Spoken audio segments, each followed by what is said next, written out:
Binationaux BXL. Et la chaîne YouTube qui vous montre les binationaux congolais d'Europe. Les binationaux de Belgique, France, Allemagne, Grande-Bretagne, etc.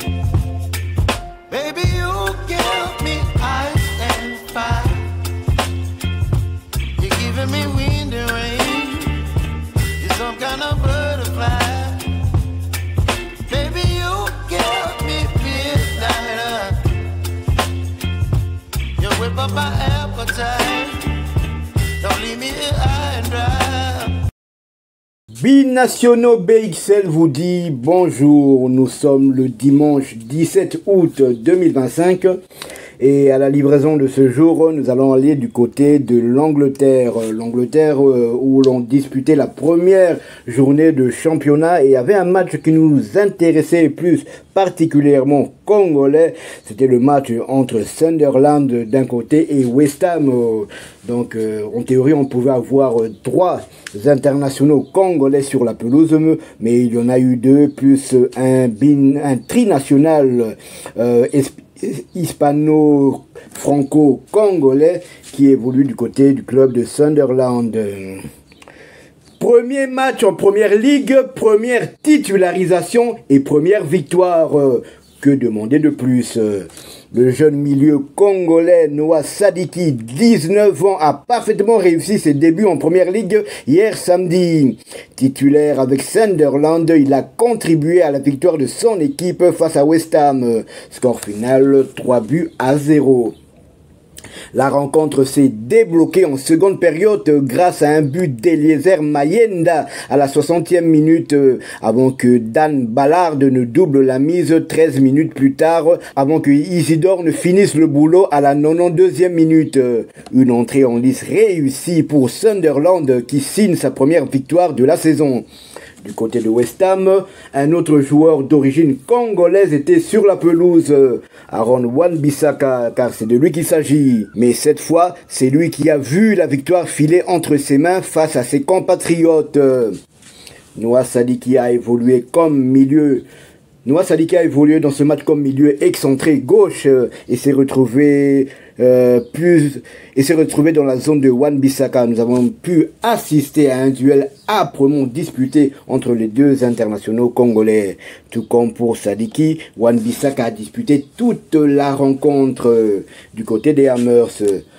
Voilà donc, et comme je le disais aussi, il y avait le trinational hispano-franco-congolais Eliezer Mayenda, dont on a dû adresser un portrait il n'y a pas si longtemps que ça, qui a ouvert le score, qui a marqué le premier but de Sunderland cette saison en Ligue 1. Donc lui, il est toujours éligible, bien qu'il soit pour le moment international espoir espagnol. Donc il est toujours éligible pour évoluer avec les Léopards de la République démocratique du Congo. Pourquoi pas Noah Sadiki pour le convaincre de rejoindre la tanière. Quant à Arthur Maswaku, malheureusement, il n'a pas disputé cette rencontre. On sait qu'il a signé juste la semaine dernière, mais il paraît qu'il a quand même quelques petits pépins physiques. Donc, dossier à suivre. Donc première victoire pour Sunderland et ses Congolais. Noah Sadiki, comme je l'avais dit il n'y a pas si longtemps, qui était titulaire, donc c'est le 6e match, c'est vrai que c'est le premier match officiel de Sunderland, mais lors des matchs de préparation, tous les matchs de préparation que Sunderland a joué, que Noah Sadiki a joué avec Sunderland, il était titulaire. On craignait un peu pour sa place lorsque Sunderland a transféré l'expérimenté milieu de terrain suisse Granit Xhaka, mais force est de constater que malgré la venue de Xhaka, Noah Sadiki est toujours titulaire. Ils sont toujours en première ligue, défaite nette et sans bavure de Burnley à Tottenham. Score final 3-0.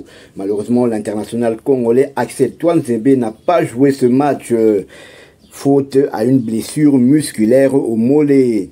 On espère que ce ne sera pas trop grave et qu'il va vite se remettre, car il y a quand même 2 échéances très importantes qui nous attendent au mois de septembre. Donc nous lui souhaitons un prompt rétablissement. Nous restons toujours en Angleterre, mais nous quittons la Première Ligue pour la Championship, la deuxième division. Première victoire de la saison pour Ngakia et Bola. Watford respire après leur défaite lors de la première journée du championnat. Puis en EFL Cup, les Hornets se sont imposés 2-1 face à Queen's Park Rangers hier samedi dans le cadre de la deuxième journée de Championship. Jérémy Ngakia, Edo Kayembe et Marc Bola étaient tous titulaires. Le latéral droit a joué l'intégralité de la rencontre, tout comme Marc Bola. Le temps de jeu de Jérémy Ngakia cette saison est de 243 minutes sur les 289 possibles. Il a donc joué les 3 matchs de son équipe. Quant à Marc Bola, son temps de jeu est de 266 minutes sur les 289 possibles. Lui aussi, il a joué les 3 matchs de Watford cette saison. Le prochain match de Watford en Championship aura lieu le samedi 23 août. Et Watford se déplacera au Pays de Galles pour affronter l'équipe de Swansea. Voilà donc début intéressant pour le cadet national Noah Sadiki avec son club de Sunderland. Et on espère que cela va continuer pour lui. Et si on reste toujours du côté de l'Angleterre, il y a peut-être le transfert de Yohan Wissa du côté de Newcastle est imminent. Donc peut-être dans les heures qui suivent, Yohan Wissa sera un joueur de Newcastle car tout est fait. La condition sine qua non pour que Brentford libère Yohan Wissa, c'est que Brentford trouve déjà son remplaçant. Et le remplaçant a été trouvé via le Burkinabé de Ouattara qui évoluait avant à Bournemouth. Maintenant c'est un joueur des Bees, donc il n'y a plus rien qui peut freiner encore le transfert de Yohan Wissa. Peut-être le montant exigé par Brentford, mais je pense qu'ils ne seront plus aussi regardants par rapport à Yohan Wissa. Donc on attend la confirmation du transfert de Yohan Wissa du côté de Newcastle. Cela va peut-être intervenir dans les 2 ou 3 jours qui suivent. Voilà donc qui met un terme à cette livraison de ce jour. Si vous l'avez aimé, laissez-nous un maximum de likes. Abonnez-vous pour ceux qui ne le sont pas encore, et dès que ce sera fait, activez la petite cloche de notification histoire de ne plus rien manquer de nos prochaines éditions. Binationaux BXL vous souhaite un agréable dimanche et vous dit à bientôt. Binationaux BXL. Et la chaîne YouTube qui vous montre les binationaux congolais d'Europe. Les binationaux de Belgique, France, Allemagne, Grande-Bretagne, etc.